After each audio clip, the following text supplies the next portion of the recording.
Canadian media is all funded by Justin Trudeau now and the Liberals. If you watch Canadian mainstream media, you're just going to think, "Oh wow, Justin Trudeau is taking it to foreign interference or whatever it is they tell you." But the vast majority of Canadians are incredibly fed up with this government. In Canada, this hasn't really hit the news yet because this comes out on Thanksgiving. Canadian Thanksgiving is when this drops, so it's a long weekend.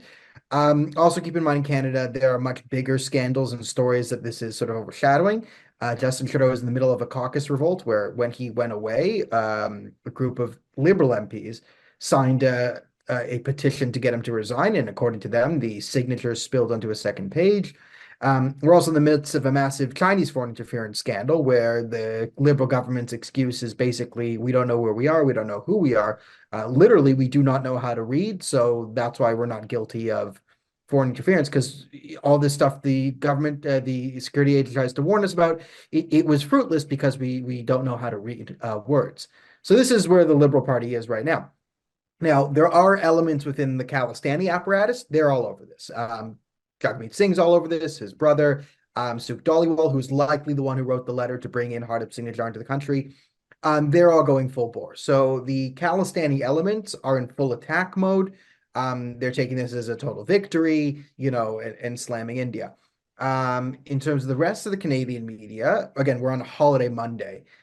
So there really hasn't been a response from Canadian media. I think Justin Trudeau is set to speak later today. I think you'll start to see some stories leaking out tonight, and then by tomorrow, I think you'll get a narrative from the Canadian media. However, keep in mind, Canadian media is all funded by Justin Trudeau now and the Liberals, so it's all effectively state media at this point.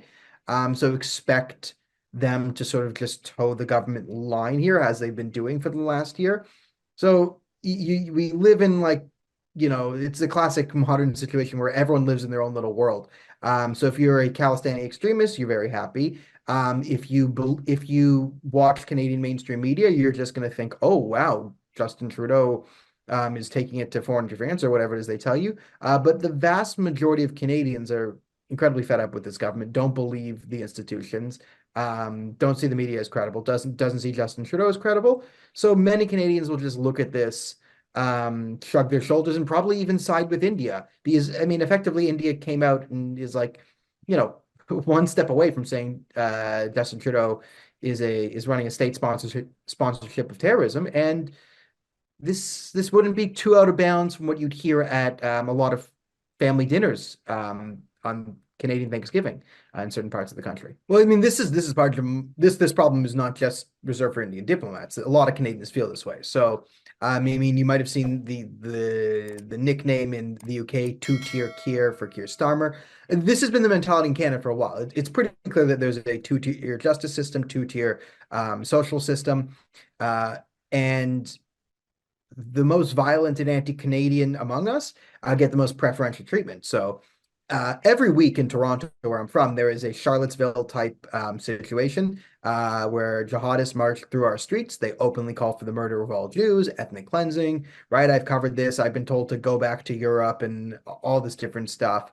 On Yom Kippur, the holiest day in the Jewish calendar, a Jewish school was shot up for a second time. Someone drove by and shot 12 bullets into a Jewish girls' school on Yom Kippur. So yeah, Canada's sort of gone off the rails, and the tacit support of extremism from the highest levels of government is starting to have consequences. So this is why I said a lot of Canadians would kind of resonate with what the Indian government is saying.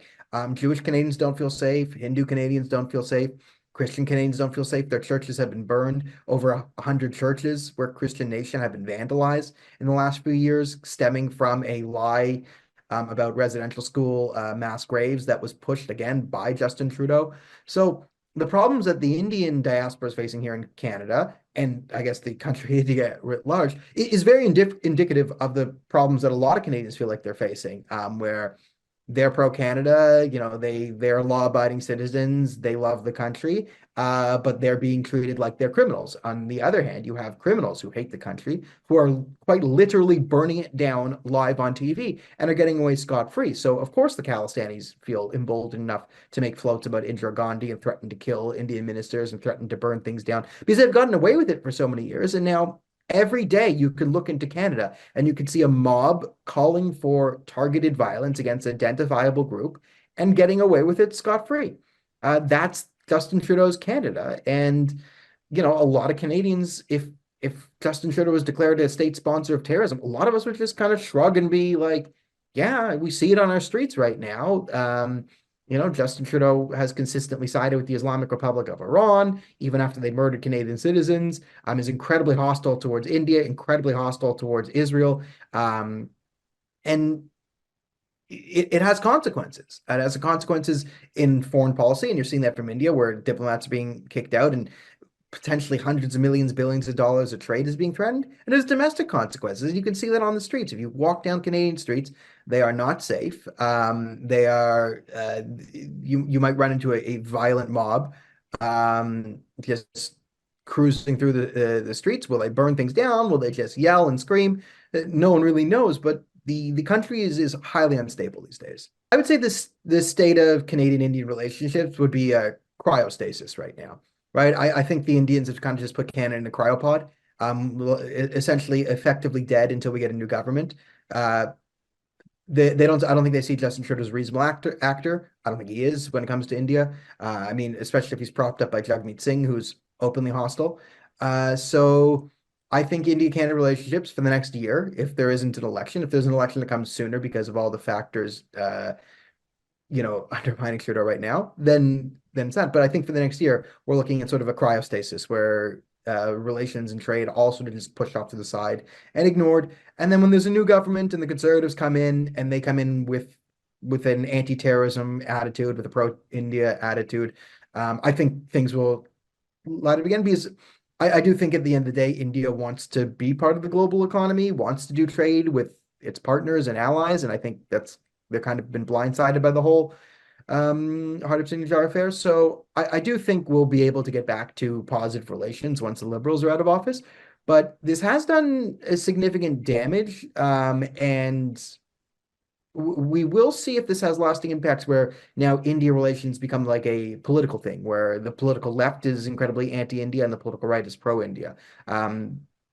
Considering the state of Western politics, I wouldn't be shocked if that develops. Now, it's a bad thing. You want relations with another country to be a bipartisan issue, but it doesn't seem like we are capable of such things right now. So, the Liberals are going to get smoked in the next election. Absolutely smoked. The Conservatives are on pace for a supermajority. It's a first past the post system.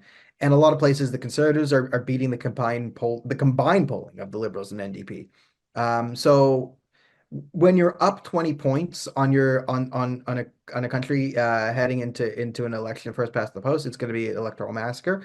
Some polls even project the Liberals becoming the fourth party. Some think the Bloc Québécois, which is a French separatist, quasi-separatist, who really knows what the French want anyway. They look like they might end up being the official opposition, because the Liberals and the NDP are just tanking in support. In large part due to the policies they acted. I always said the coalition they entered was a Faustian bargain by the two leaders.